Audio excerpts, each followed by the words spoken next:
je trouve que parfois les films sont trop directement liés au réel, quoi. En fait, c'est comme si on voulait pas interrompre le réel. Mais c'est vrai que moi, j'avais envie d'avoir une vraie interruption avec le réel et qu'on se dise vraiment, c'est un film de fiction.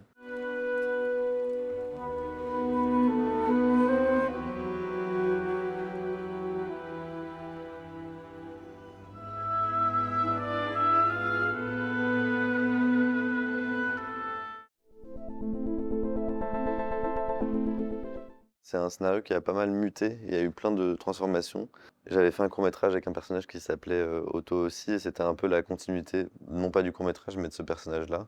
Et en fait, au fur et à mesure de l'écriture et surtout de la coécriture avec Marie-Stéphane, le personnage s'est lentement rapproché de moi et d'un point de départ, disons, biographique, de souvenirs que j'ai voilà, de mon adolescence, et notamment de harcèlement et tout ça. Et on est parti de ce point de départ-là, et ce qui a été super dans l'écriture, c'était de dire ça, c'était le point de départ, et comment on met de la fiction là-dedans, et comment on s'éloigne presque de cette douleur autobiographique, et on en fait un film de fiction, quoi. C'est marrant parce que le scénario à la base était peut-être un tout petit peu plus naturaliste, mais on a eu pas mal de difficultés à le financer. Ça nous a un peu obligé forcément à resserrer des choses, beaucoup resserrer autour des personnages et enlever un peu des scènes comme le gras qui fait que les films naturalistes sont des films naturalistes, c'est des scènes dans l'école ou des scènes des décors, des trucs comme ça, des personnages secondaires. Et je pense que ça m'a aussi forcé à plus assumer justement de m'éloigner du naturalisme et aller dans la forme. Et après, le truc onirique, il est venu aussi par la voix, par Françoise qui fait la voix, par cette histoire-là qui fait qu'en fait, il y a une espèce d'endroit d'incrédulité un peu, enfin de est-ce que ça existait, pas existé, qu'est-ce qui est vrai, qu'est-ce qui est faux, qu'est-ce qui et ça m'intéressait, et c'est venu au fur et à mesure, quoi. Oui, parce que déjà, sur la différence, réelle, c'est que Hugo, il dessinait pendant qu'on écrivait, donc le film, il se mettait à exister un peu pendant qu'on écrivait, donc l'écriture et le dessin se nourrissaient, et c'était assez, génial. D'ailleurs, en revanche, sur l'histoire même, on en parlait hier avec Hugo, c'est pas finalement si éloigné que ça, même si c'est 2 films très différents.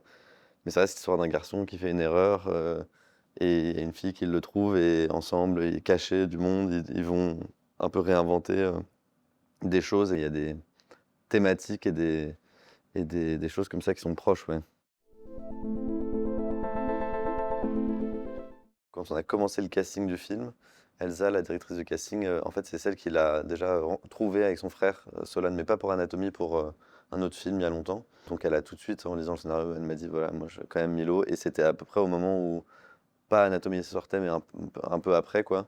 Et moi, j'aimais bien aussi que Milo soit un comédien professionnel. Déjà parce que c'est un personnage quand même dur à interpréter au début, ce qu'il fait et tout ça. J'aimais bien qu'il ait conscience que ça soit un personnage de fiction. Et puis j'aimais bien qu'il soit déjà un tout petit peu connu, ou qu'il y ait quelque chose par rapport au fait que tout le monde le cherche, enfin, je sais pas, je trouve que ça marchait bien avec le personnage, quoi. Ce qui a été très troublant en termes de tournage, mais bon, ça, c'est les lois des tournages et des plans de travail et tout ça, c'est qu'en fait, j'ai pas mal tourné avec Milo d'abord, puis avec Jane ensuite, et on a vraiment fini par le studio, qui est la chambre. Et donc, du coup, ça, c'était assez bizarre comme sensation. J'avais l'impression qu'on était à 4 semaines de tournage ou 5 semaines, et que je les avais jamais presque filmés ensemble. Mais le studio, je pense, a beaucoup aidé justement à créer une espèce d'espace un peu théâtral, déconnecté du réel, et à faire que ce décor soit vraiment à eux, quoi, en fait, je sais pas comment dire. On n'a pas du tout fonctionné comme d'autres films, à vraiment à l'impro, non, c'était quand même assez écrit. Et ce que je regrette un peu parfois, je me dis que j'aurais aimé être moins rigoriste, mais c'est comme ça, on apprend aussi, c'est la loi des premiers films. Mais c'est plus leur présence et la façon de se sont emparés des personnages qui a fait évoluer au fur et à mesure le scénario et l'histoire et tout ça, plus qu'un truc de dialogue et d'improvisation, quoi, en fait.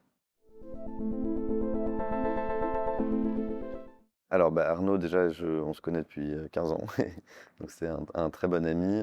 On a habité ensemble. Par ailleurs, il a fait la musique d'Arco. Donc, en fait, depuis 4-5 ans qu'on travaille sur Arco, et en parallèle que moi j'écrivais mon film et tout, enfin, c'est quelqu'un qui a toujours été là.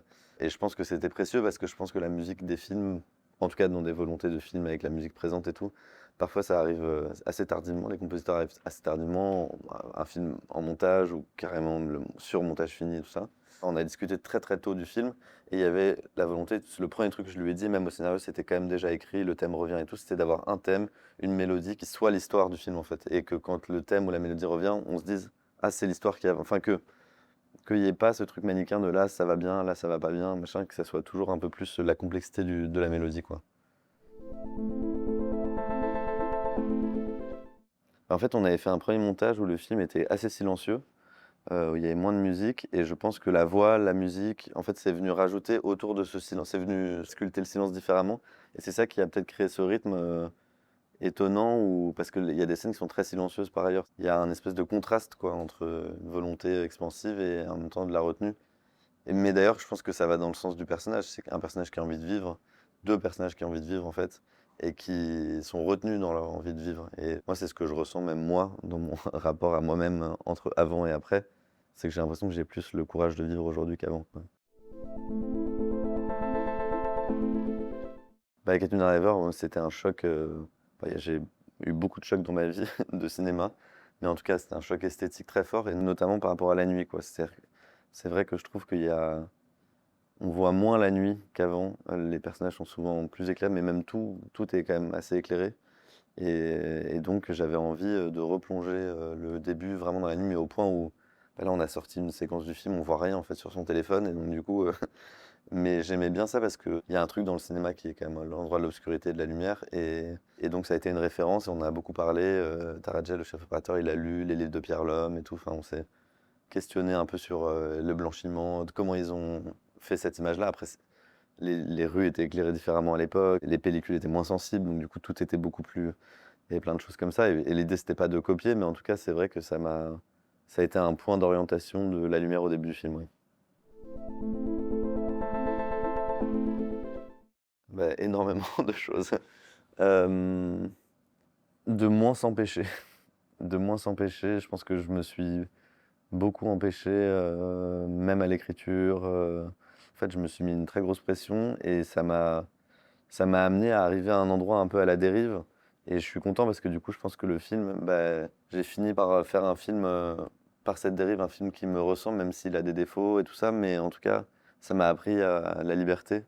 Et le truc que j'ai appris, que je retiendrai peut-être le plus, c'est un peu comme faire un enfant. C'est-à-dire qu'il y a quand même l'ADN dès le début du film, le tout début de quelque chose. Il y a un peu tout en puissance dans ce début. Et donc, voilà, s'il y a de la douleur dans l'ADN au début, bah, peut-être que plus on va faire ce film, plus la douleur va prendre de la place. Forcément parce que c'était dans l'ADN. Et moi, il y avait un peu de douleur dans l'ADN au début, et je l'ai senti. Et donc, peut-être plus de légèreté. Ou...